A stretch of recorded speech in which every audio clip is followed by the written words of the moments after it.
छत्तीसगढ़ हस्तशिल्प विकास बोर्ड की अध्यक्ष बनी शालिनी राजपूत। पंडित दीनदयाल उपाध्याय ऑडिटोरियम में रखा गया समारोह।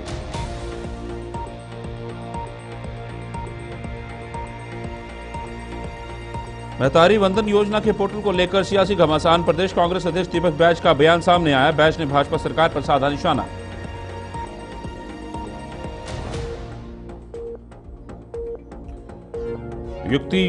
युक्तकरण को लेकर राजनीतिक सियासत। कांग्रेस ने भाजपा सरकार पर लगाए आरोप।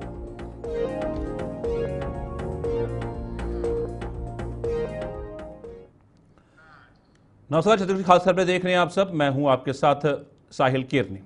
राजधानी रायपुर के पंडित दीनदयाल उपाध्याय ऑडिटोरियम में आयोजित एक गरिमामय कार्यक्रम में शालिनी राजपूत ने छत्तीसगढ़ हस्तशिल्प विकास बोर्ड की अध्यक्ष पद की शपथ ली। इस अवसर पर मुख्यमंत्री विष्णुदेव साय, विधानसभा अध्यक्ष डॉक्टर रमन सिंह, महिला बाल विकास मंत्री लक्ष्मी राजवाड़े और अन्य गणमान्य व्यक्ति उपस्थित थे। मुख्यमंत्री विष्णुदेव साय ने शालिनी राजपूत को बधाई देते हुए कहा कि उनके नेतृत्व में हस्तशिल्प विकास बोर्ड बहुत अच्छा काम करेगा। वहीं शालिनी राजपूत ने कहा कि वे संगठन और शासन की ओर से मिले दायित्व को अच्छे से निभाने की कोशिश करेंगी और हस्तशिल्प के क्षेत्र में कलाकारों के लिए काम करेंगी।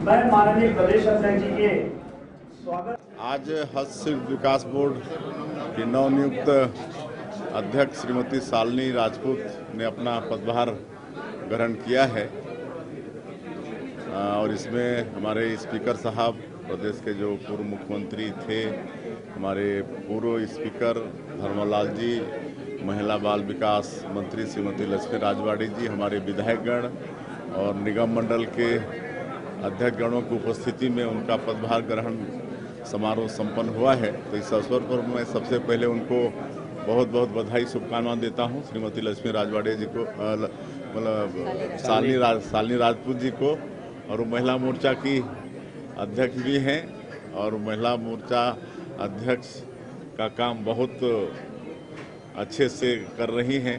संगठन और मुख्यमंत्री जी माननीय शासन की ओर से हस्तशिल्प विकास बोर्ड का अध्यक्ष नियुक्त किया गया। मैं सभी को धन्यवाद देती हूँ, हमारे प्रदेश के शीर्ष नेतृत्व को भी, और जो दायित्व उन्होंने लगातार हमेशा दिया है संगठन की ओर से, कभी भी जो भी दायित्व मिला है हमने अच्छे से निभाने की कोशिश हमेशा की है और कोशिश ही कामयाब होता है। तो हस्तशिल्प के क्षेत्र में अब काम करने का अवसर मिल रहा है, तो बहुत अच्छे से उन कलाकारों के लिए, शिल्पियों के लिए काम करेंगे जो गाँव में अंदर जो हमारे कारीगर हैं वो काम करते हैं लेकिन सामने नहीं उभर पाते हैं, उनकी कला सामने नहीं आ पाती, तो उनके लिए बहुत अच्छा करने की कोशिश रहेगी। उप मुख्यमंत्री विजय शर्मा ने नक्सलवाद पर चर्चा करते हुए एक महत्वपूर्ण बयान दिया। उन्होंने कहा कि माओवादियों का असली चेहरा 1998 में चीन के बीजिंग में देखने को मिला था, जब उन्होंने अपने ही देश के जवानों के साथ बर्बरता से पेश आते हुए उन्हें मारने का कार्य किया। उप मुख्यमंत्री शर्मा ने कहा कि माओवादी बस्तर क्षेत्र में निरंतर सक्रिय हैं और आदिवासियों की जिंदगी को खतरे में डालते हैं। उन्होंने जंगलों के अंदर कई निर्दोष लोगों की हत्या की है और आईईडी जैसे खतरनाक विस्फोटक उपकरण बिछा दिए हैं। उप मुख्यमंत्री शर्मा ने दावा किया कि सुरक्षा बलों के शौर्य और साहस के आधार पर बस्तर में लाल आतंक का अंत किया जाएगा। का विद्रूप चेहरा जो हम लोगों ने और पूरी दुनिया ने 1989 में चीन के बीजिंग शहर के थियानमन स्क्वायर पर देखा था, जब मैसिव मैसेकर हुआ था। वहीं के नौजवानों ने जब लोकतंत्र की मांग की थी तो माओवादी सरकार ने अपने ही देश के नौजवानों को तोप और टैंक से हजारों को उड़ा दिया था। ये माओवाद है। वही माओवाद आज बस्तर में सक्रिय है और बस्तर के साथ साथ आसपास के क्षेत्रों में सक्रिय है। ये वही वहाँ करते हैं। वो इसलिए कह रहा हूँ कि ये माओवादी जो हैं ये बस्तर के आदिवासियों की हत्या करते हैं। एर्राबोर की घटना इसका प्रमाण है, मणिकोंटा की घटना इसका प्रमाण है, झीरम की घटना जिसमें छत्तीसगढ़ का नेतृत्व समाप्त किया गया वह इसमें इसका प्रमाण है, दरबागुड़ा की घटना इसका प्रमाण है। ऐसे अनेक प्रमाण हैं जिसमें स्थानीय आदिवासियों को मारा गया, में सुरक्षा बल के जवानों को नहीं मारा गया। आज स्थानीय लोगों की बस जा रही है, पब्लिक ट्रांसपोर्ट जा रही है और उसको आईडी से उड़ा दिया। मतलब क्या है भाई इस बात का? तो ये जो कुछ कर, इतनी बातें जो मैं आपसे कह रहा हूँ, ये 15-20 के अधिक मारे गए वो हैं, 1-2 की तो संख्या नहीं है। और जंगल के अंदर ऐसे कितनी हत्याएं की गई, गला रेत कर, गोली मारकर, आईडी से उड़ाकर।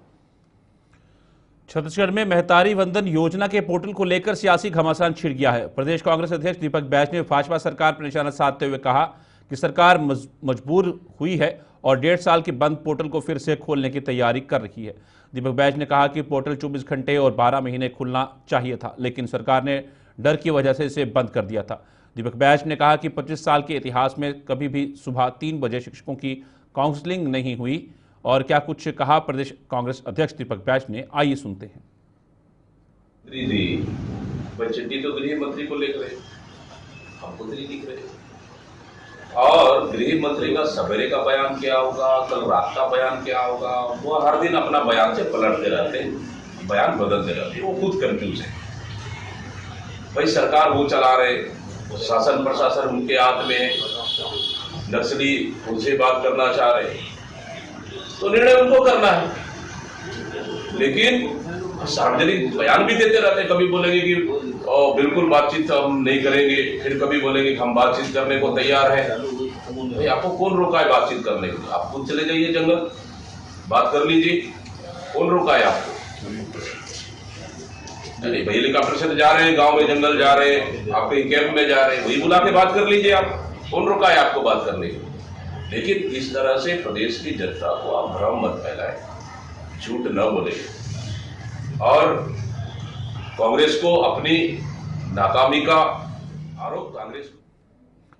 आजकल खरीफ सीजन के दौरान खाद की कमी एक बड़ी समस्या बन गई है। सरकार की खाद खरीद नीति पर सवाल उठ रहे हैं, क्योंकि आवश्यकता 11 लाख मीट्रिक टन होने के बावजूद केवल 4 लाख टन खाद की खरीद की जा रही है। इस खाद संकट के पीछे सरकार की एक गहरी रणनीति छिपी हुई प्रतीत होती है। जानबूझकर खाद संकट उत्पन्न कर सरकार धान की खरीद में कमी लाने की कोशिश कर रही है, जिससे किसानों की आय प्रभावित हो रही है और सरकार के वित्तीय बोझ को कम किया जा सके। इस स्थिति में किसानों को अपनी आवाज़ उठाने की आवश्यकता है, ताकि उनकी समस्याओं का समाधान हो सके और कृषि क्षेत्र की स्थिरता सुनिश्चित की जा सके।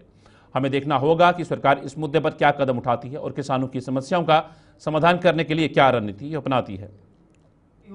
किसानों को आर्थिक नुकसान होगा और धान बुआई के समय किसान खाद के लिए भटक रहे हैं, किसानों को खाद नहीं मिल पा रहा है।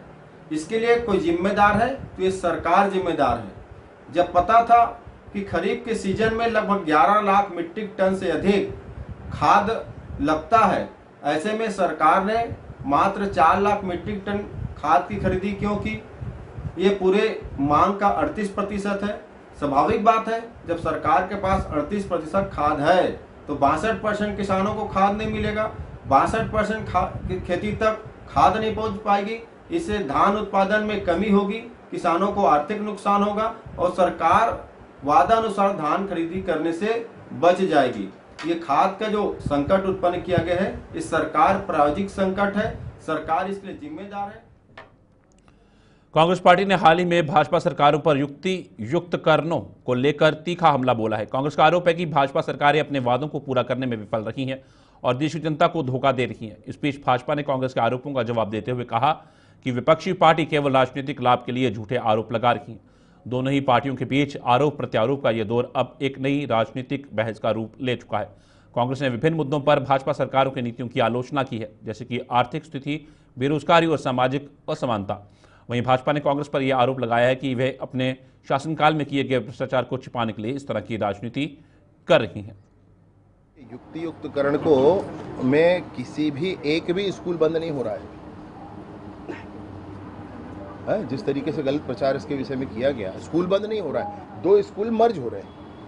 एक ही प्रीमाइसेस में एक मिडिल स्कूल है, एक प्राइमरी स्कूल है और दोनों के प्रधान पाठक अलग अलग हैं, तो दोनों स्कूल मर्ज हुए, तो बंद नहीं हुआ। अभी बिल्डिंग उतनी है, कक्षाएं उतनी हैं, छात्र उतने हैं, सिर्फ प्रधान पाठक एक होगा तो ठीक है, प्रधान पाठक एक हो सकता है। अब एक जो प्रधान पाठक बचे तो वो पद खत्म नहीं हो गया, उस व्यक्ति को कहीं और काम उससे लिया जा रहा है। ये अच्छी व्यवस्था है ना, इस अच्छी व्यवस्था को दुष्प्रचारित किया जा रहा है, ये गलत है। जो आप एक विषय कह रहे हैं उसका मैं जरूर ध्यान करता हूँ। वो भाषा बोल रही है जो सामान्यतः लोगों को समझ में ना आए, कि युक्तियुक्तकरण, समायोजन, मर्ज जैसे शब्द का प्रयोग कर रही है। अगर आप उस स्कूल का डिवाइस कोड अगर समाप्त कर देंगे तो इसका मतलब क्या हुआ? अगर आप सिंपल सा उदाहरण, अगर आपके पास अगर कोई मोटरसाइकिल है, कोई 4 चक्का है, उसका आप आरटीओ से आप रजिस्ट्रेशन कराते हैं आप, तो ऑथेंटिक हो जाता है कि वो गाड़ी आपकी है। अगर आप आरटीओ ने अगर आपकी मोटरसाइकिल या आपकी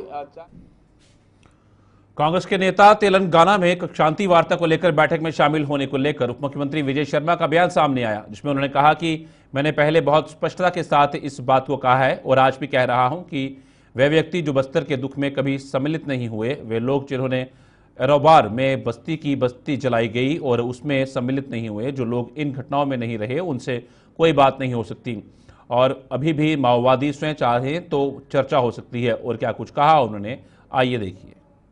पहले बहुत स्पष्टता से इस बात को कही है और आज भी कहता हूँ कि वो व्यक्ति जो बस्तर के दुख में कभी सम्मिलित नहीं हुए, वो लोग जिन्होंने कभी एर्राबोर में बस्ती की बस्ती चलाई गई और उसमें कभी सम्मिलित नहीं हुए, दरभागुड़ा में जब आईडी ब्लास्ट से लोगों को मारा गया वो सम्मिलित नहीं हुए, मणिकुंटा में मारा गया लोगों को आईडी ब्लास्ट किया गया, आदिवासी बस्तर के मारे गए वो सम्मिलित नहीं हुए, चिंगावरम में आईडी ब्लास्ट करके स्थानीय लोगों को मार दिया गया वो सम्मिलित नहीं हुए, झीरम जिसमें छत्तीसगढ़ का नेतृत्व खत्म हुआ उसमें कभी वो शामिल नहीं हुए।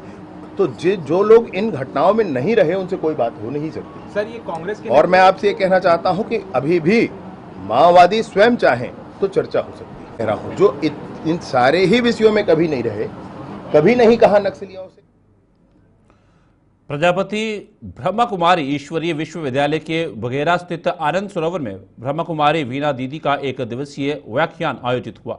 वीणा दीदी ने श्रीमद् भागवत गीता के आध्यात्मिक रहस्य को सरल ढंग से समझाया। वीणा दीदी ने कहा कि ज्ञान के साथ साथ व्यवहार भी महत्वपूर्ण है। अगर व्यवहार में कड़वापन है तो ज्ञान का प्रभाव नहीं पड़ता। हमें अपने भाव और स्वभाव पर ध्यान देना चाहिए और आत्मा के ओरिजिनल स्वभाव को जागृत करना चाहिए। वीणा दीदी ने गीता के एक श्लोक की व्याख्या करते हुए बताया कि कैसे भगवान और परमात्मा के प्रति उनकी खोज प्रारंभ हुई और ब्रह्मा कुमारी रीत में आकर पूर्ण हुई। छत्तीसगढ़ी खास खबरें फिलहाल इतना ही। दीजिए इजाजत, नमस्कार।